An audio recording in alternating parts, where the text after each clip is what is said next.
Hey everybody, welcome to this week's episode. We're going to do a case study.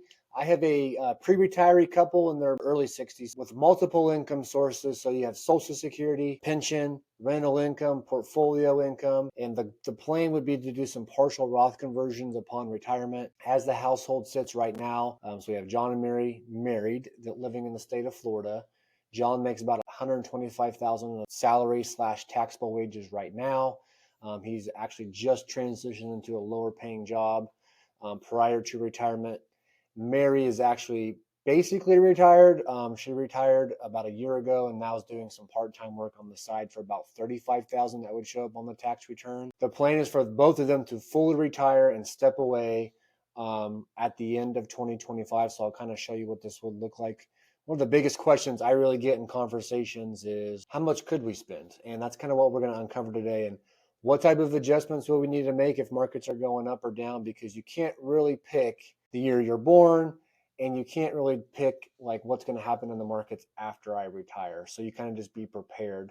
This is Retire Ready, where we break down retirement planning and make it easy to understand so you can live your golden years to the fullest. Planning your retirement starts now with your host, Kyle Hammerschmidt. So let's kind of take a look at this would look like. Before we dive in, let's look at their top three concerns. Number one, how to maximize their Social Security. Does maximizing Social Security for this household really look at saying, hey, for you to get more, you have to actually delay this thing till 70 to keep more? Not always.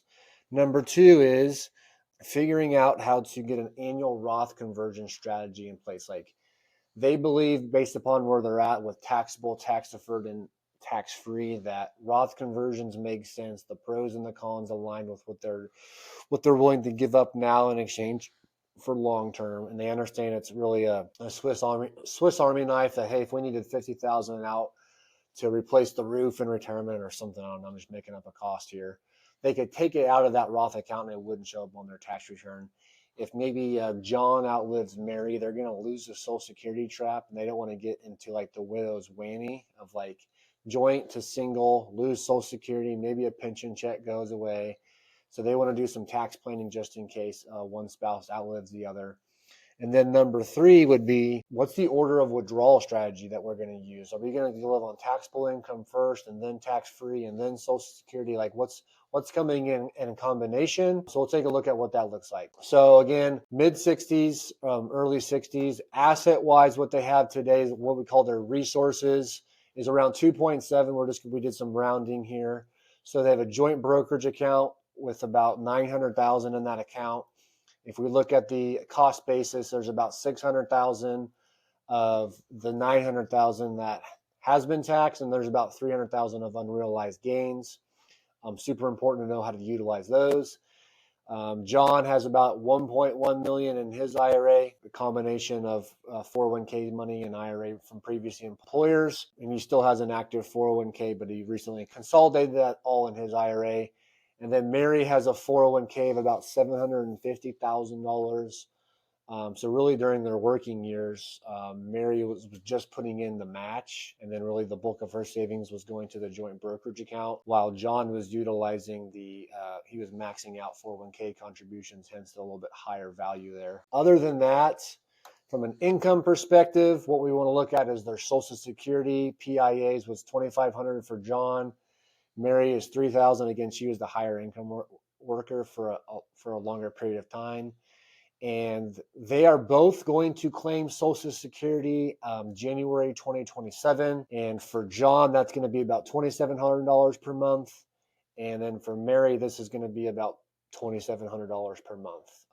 So that's what that looks like based upon the Social Security strategy. And then if we look at other income sources, Mary does have a pension that's going to pay $1,200 a month. That's 100% survivor benefit. And they have about $1,000 per month net coming in from rental income that will help supply some spending money early in retirement. From a liabilities perspective, they still have about $150,000 left on that mortgage. They're paying about $2,000 per month, but that will end in 2030. Expenses wise, this is super important. Just to get a general idea. I hate the B word. You don't have to be on a budget in retirement, but total desired was about $12,435. Of that, 68% of that was essential, which means about 8,400 of that is like going towards essential costs, and then the remaining is going towards non-essentials. And again, that does include like Medicare premiums and all that fun stuff. From an insurance perspective, the only thing they have active that's there now and that will be there in retirement would be John's term policy, which is about $1 million face value. And that coverage will end January of 2034. After that, they believe they do not need any more insurance. So again, if we take a look at like just a high level overview of their like guardrail approach from a spending capacity, they do not just want to take out 4 to 5% of this portfolio. They do have kids and grandkids, but the goal of the money was to use it and enjoy it early in retirement. So they're going to have around 2.9 when they retire, and an after-tax spending capacity, what we would be recommending that they could spend is about $16,800 after taxes starting January in 2026. And that's really coming from a variety of sources. That's coming from the pensions, the rental income. They're going to have some income coming in from that joint brokerage account because of the cost basis. And then they're going to have the rest of it's coming in from tax deferred accounts from the IRAs and the 401ks to kind of supplement their lifestyle. So what would happen if they retired and the market starts going down? So if their portfolio were to drop down to $2.1 million, we would be recommending that they adjust their net monthly amount down to $15,700 to keep everything on track. So that's their plan for income decreases. If their portfolio falls from 2.9 down to 2.1, they're going to have to cut back on some living. And then if they retire and the market takes them up, if their portfolio hits about 3.2 to 3.3, they can safely start spending $18,100 per month. Again, if the goal was to spend more early on in your first 2, 3, 4, 5, 6, 7, 8, 9, 10 years. Now, if we take a look at this just kind of from a guardrail perspective, that's a 28%. So like how much risk can they afford to take on is about a 28% portfolio drop. And they would have to adjust their spending. We wouldn't have to like go in there and start trading all their stocks and buying bonds and whatnot. They would have to adjust by about $1,000 per month from a risk perspective. Now, if we want to look at like historically what this looks like, so let's just lay out some high level strategy here. So 2025 is their last full retirement wage year. 2026, they're going to retire. And then that's kind of when some big vacations are going to come into play from 2026 to 2029. Like they laid out the plan and just said for the first 3 years, like let's put in writing some bigger vacation spending. In 2030, that's when the mortgage was going to be paid off.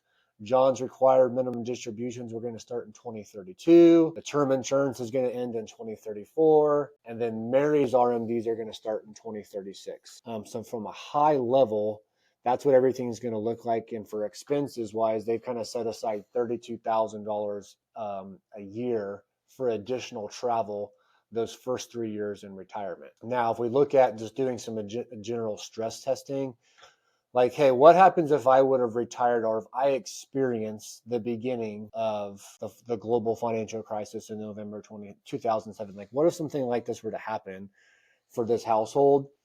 So we originally basically saw an income adjustment. So their portfolio hit the lower guardrail of March of 2009. And you could see that the income they were looking for was $21,000, but they actually got to cut back by about $1,700, even $2,000 per month to keep everything on track. And then another guardrail was hit where their planned income was $18,300 in August of 2016, but they obviously got an increase because of the markets took them up. So again, this is just stress testing different periods in time to see what would income adjustments look like up and down in different types of environments. I mean, you could really stress test anything from like the .com bubble, like, hey, what happens if you retired at the wrong time and you get like that lost decade there? So they would have had, a couple income adjustments, but nothing too crazy as long as they're properly aware of like, hey, we had to cut back our income by $1,700, $1,900 because our portfolio value hit the lower guardrail. We need to adjust our net or our gross spending. So other than that, the big picture here would be, again, from a tax planning perspective. We did mention that they were interested in doing some partial Roth conversions early in retirement to kind of position some stuff better. So, hey,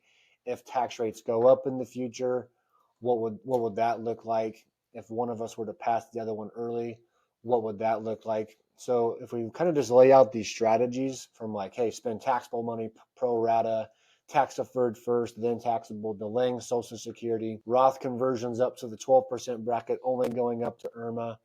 In reality, if they lived 30 to 33 years, no real Roth conversions, portfolios continue to grow, It's realistic. They're going, in a lot of these withdrawal sequences, they're going to pay around $1.3 million in federal taxes legally. To help avoid potentially not paying those tax bills, it's probably going to make sense to do Roth conversions for a handful of years, maybe up to the IRMA tax bracket 4, filling up the 24% bracket. Really, Roth conversions are an annual evaluation, but just Roth conversions in general for 4 to 10 years, it's going to save them almost $500,000 in federal taxes over their lifetime. So it's really like, which of these strategies are we going to take and then implement for them within their plan, just to kind of create more tax diversification. So again, that really addressed their main concerns. Like, how do we maximize Social Security? They were going to take it, I believe, January 2027, do Roth conversions and make sure that the Roth conversions allowed them to keep more of their Social Security over their lifetime. They could spend about $19,600 gross, but really that net number is closer to like $16,000 to $17,000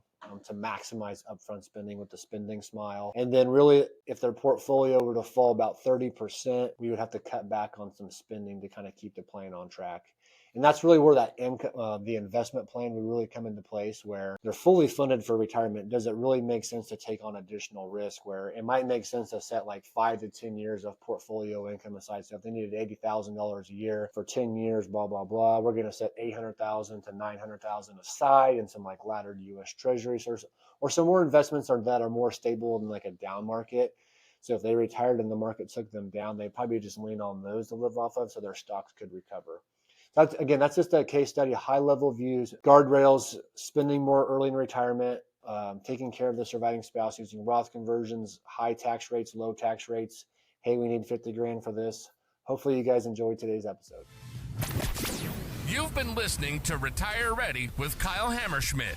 Planning your retirement starts now. We hope you've enjoyed the show. If you did, make sure to like, rate, and review. We'll be back soon.